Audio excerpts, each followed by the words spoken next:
Hello दोस्तों, नमस्कार। आप देख रहे हैं ट्रेंडिंग न्यूज। आपको रखे हर खबर से वाकिफ। चलिए देख लेते हैं फटाफट 5 मिनट में 25 खबरें।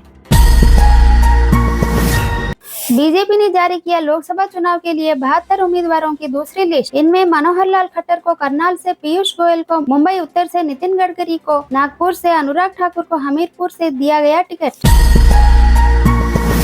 रिपोर्ट्स के मुताबिक चिराग पासवान की पार्टी एलजेपी रामविलास को आगामी लोकसभा चुनाव के लिए एनडीए की तरफ से मिल सकती है 5 सीटें। चाचा पशुपति पारस बन सकते हैं राज्यपाल। राजस्थान के उप मुख्यमंत्री प्रेमचंद बाजवा ने बताया है कि राजस्थान रोडवेज की साधारण और हाई स्पीड श्रेणी की बसों में 60 से 80 सालों की उम्र के नागरिकों को अब मिलेगी 50% की छूट। झारखंड कैबिनेट की बैठक में झारखंड सरकार के कर्मचारियों व पेंशनधारियों के महंगाई भत्ते को 4% बढ़ाकर किया गया 50%। यह फैसला 1 जनवरी 2024 से होगा लागू। रेल मंत्रालय ने प्रधानमंत्री नरेंद्र मोदी के द्वारा मंगलवार को लॉन्च की गई देश की 10 नई वंदे भारत ट्रेनों की तस्वीरों को एक्स पर की शेयर।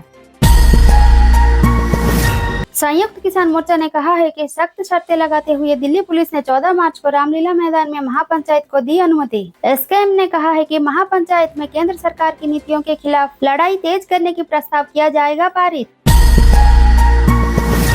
दरअसल बीजेपी जेजेपी गठबंधन टूटने के बाद हरियाणा में नए मुख्यमंत्री नायब सिंह सैनी के नेतृत्व वाले सरकार ने विधानसभा में साबित किया बहुमत।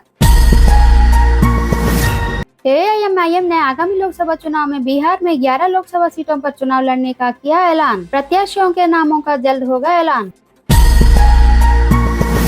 राजस्थान के उप मुख्यमंत्री व वित्त मंत्री दिया कुमारी ने चिकित्सा अधिकारी के 1220 रिक्त पदों पर भर्ती करने के प्रस्ताव को दी मंजूरी।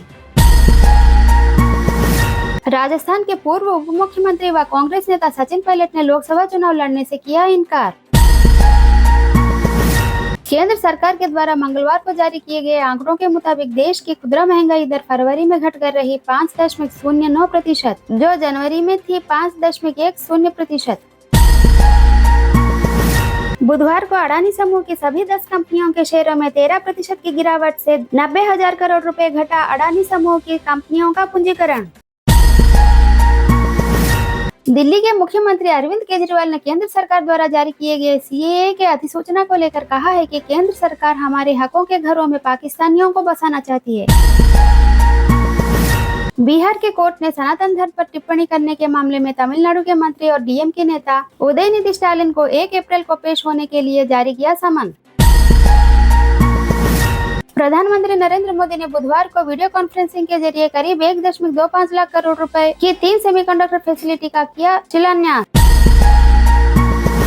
चुनावी बॉन्ड के मुद्दे पर कांग्रेस ने पीएम मोदी पर उठाया सवाल। जयराम रमेश ने यह सवाल उठाते हुए कहा कि प्रधानमंत्री नरेंद्र मोदी को आखिर किस बात का है डर।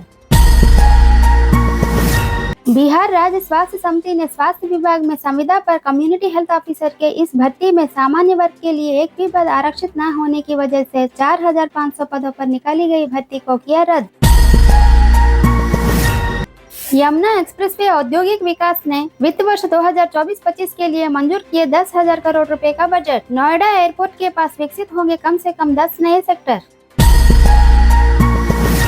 अखिल भारतीय कांग्रेस कमेटी के राष्ट्रीय सचिव अजय कपूर अपने पद और कांग्रेस पार्टी से इस्तीफा देने के बाद बुधवार को बीजेपी में हुए शामिल। केंद्र सरकार ने नईम अहमद खान के नेतृत्व वाले जम्मू कश्मीर नेशनल फ्रंट जेकेएनएफ पर भारत विरोधी प्रचार के लिए यूएपीए के तहत मंगलवार को 5 वर्षों के लिए किया प्रतिबंध। स्पाइसजेट कंपनी में रणनीतिक बदलावों के तहत सीसीओ शिल्पा भाटिया और सीओओ अरुण कश्यप के अपने पद से इस्तीफा दिए जाने की रिपोर्ट्स के बाद 9% टूटे कंपनी के शेयर। बेंगलुरु में जल संकट के बीच कर्नाटक सरकार ने स्विमिंग पूल में पेयजल के इस्तेमाल पर लगाई रोक। उल्लंघन पर लगेगा 5,000 रुपए का जुर्माना। बार बार उल्लंघन पाए जाने पर रोजाना लगाया जाएगा 500 रुपए का अतिरिक्त जुर्माना। एनएचएआई ने पेटीएम फास्टैग के यूजर्स को 15 मार्च 2024 से पहले किसी अन्य बैंक से नया फास्टैग खरीदने की दी सलाह। बुधवार को गिरा बाजार। बीएसई सेंसेक्स 900 अंकों से अधिक टूटकर 72,761 पर, जबकि एनएसई का निफ्टी 338 अंक गिरकर 21,997 पर हुआ बंद। सुप्रीम कोर्ट के कुक के बेटी प्रज्ञा को अमेरिका की 2 यूनिवर्सिटी में लॉ में मास्टर्स करने के लिए स्कॉलरशिप मिलने पर भारत के मुख्य न्यायाधीश DY चंद्रचूड़ ने किया सम्मानित। केंद्र सरकार ने बुधवार को दिल्ली मेट्रो कॉरिडोर के निर्माण को दी मंजूरी। ये 2 कॉरिडोर लाजपत नगर से साकेत में जी ब्लॉक और इंद्रलोक से इंद्रप्रस्थ होंगे। जर्मनी की स्पोर्ट्सवेयर कंपनी एडिडास को 30 सालों से अधिक वर्षों में पहली बार 2023 में हुआ घाटा।